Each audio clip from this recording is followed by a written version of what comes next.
குருவடிகளே சரணம். Hello friends and viewers, எல்லாருக்கும் வணக்கம். 14 சித்தர்கள் பாடல் வரிசையில் சிவவாக்கியர் அவர்களுடைய பாடல்களும் அதற்கான விளக்கமும் பார்த்துட்டு இருக்கோம். இப்போ நம்ம பார்க்க போற பாடல் 311. அந்தரத்தில் ஒன்றுமாய் அசைவுகால் இரண்டுமாய் செந்தழலில் மூன்றுமாய் சிவந்தவப்பு நான்குமாய் ஐந்து பாரில் ஐந்துமாய் அமர்ந்திருந்த நாதனை சிந்தையில் தெளிந்த மாயை யாவர்கான வல்லரே. இதுதாங்க அந்த பாடல். அந்தரம் அப்படின்னா வானம், கால் அப்படின்னா காற்று, அப்பு அப்படின்னா நீர், நாதன் அப்படின்னா இறைவன், பார் அப்படின்னா உலகம். ஸோ இந்த பாட்டோட பொருள் என்ன அப்படின்னா 310வது பாடல்ல சொன்ன கருத்தே இதுலயும் கலந்து இருக்குங்க. பஞ்சபூதங்களின் வடிவமாக விளங்கும் இறைவனின் மாயையை ஒருவராலும் காண இயலாது அப்படின்னு சொல்லி இருக்காரு. இதுதாங்க இந்த பாட்டோட பொருள்.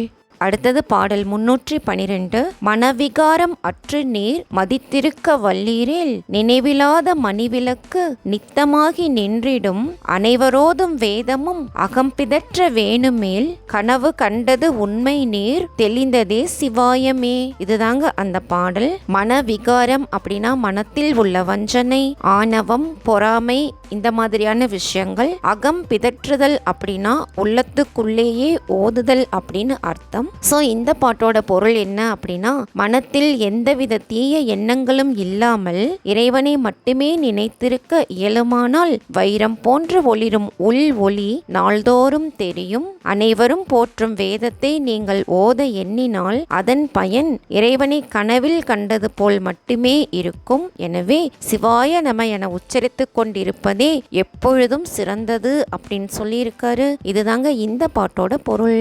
அடுத்தது பாடல் 313.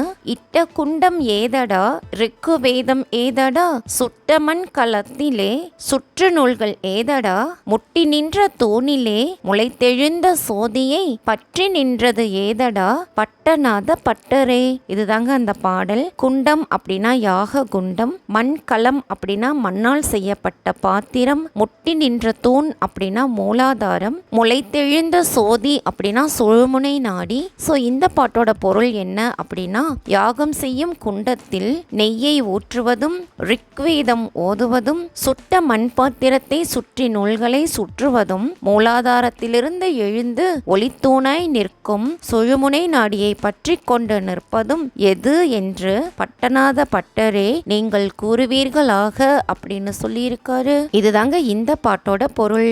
அடுத்தது பாடல் 314. நீரிலே முளைத்தெழுந்த தாமரையின் ஓர் இலை நீரினோடு கூடி நின்றும் நீரில்லாதவாறு போல் பாரிலே முளைத்தெழுந்த பண்டித பராபரம் பாரினோடு கூடி நின்ற பண்பு கண்டு இருப்பிரே. இதுதாங்க அந்த பாடல். பராபரம் அப்படின்னா இறைவன், பார் அப்படின்னா உலகம். ஸோ இந்த பாட்டோட பொருள் என்ன அப்படின்னா தாமரை மலர் நீரில் முளைத்திருந்தாலும் அதன் இலையில் நீரானது ஒட்டாது இருப்பது போல மண்ணாலான இவ்வுடலில் வித்தாக முளைத்தெழுந்து ஒட்டியும் ஒட்டாமலும் உள்ளது எங்கும் நிறைந்த பரம்பொருள். இவ்வுலகில் அனைத்திலும் கூடி நின்றும் எதுவும் தம்மை பற்றாதவனாகிய இறைவனின் பண்பையும் கருணையையும் கண்டு அவன் நினைவோடே நினைந்த வண்ணம் தியானித்து இருப்பீராக அப்படின்னு சொல்லியிருக்காரு. இதுதாங்க இந்த பாட்டோட பொருள். அடுத்தது பாடல் 315.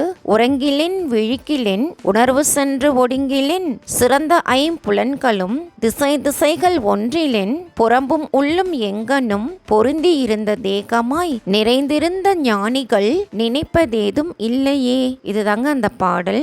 புறம்பும் உள்ளும் அப்படின்னா வெளியேயும் உள்ளேயும், தேகம் அப்படின்னா உடல். ஸோ இந்த பாட்டோட பொருள் என்ன அப்படின்னா உறங்கும் போதும் விழித்திருக்கும் போதும் உணர்வானது ஒடுங்கும் போதும் சிறந்த ஐம்புலன்களும் ஒவ்வொரு பக்கமாக பிரிந்த போதும் உள்ளேயும் வெளியேயும் ஒரே உடம்பாக இருக்கும் ஞானிகள் எதையுமே நினைப்பதில்லை அப்படின்னு சொல்லியிருக்காரு. இதுதாங்க இந்த பாட்டோட பொருள். என்ன ஃப்ரெண்ட்ஸ், பாடல்களும் விளக்கமும் உங்களுக்கும் தெளிவா புரிஞ்சிருக்கும்னு நினைக்கிறேன். தேங்க்யூ.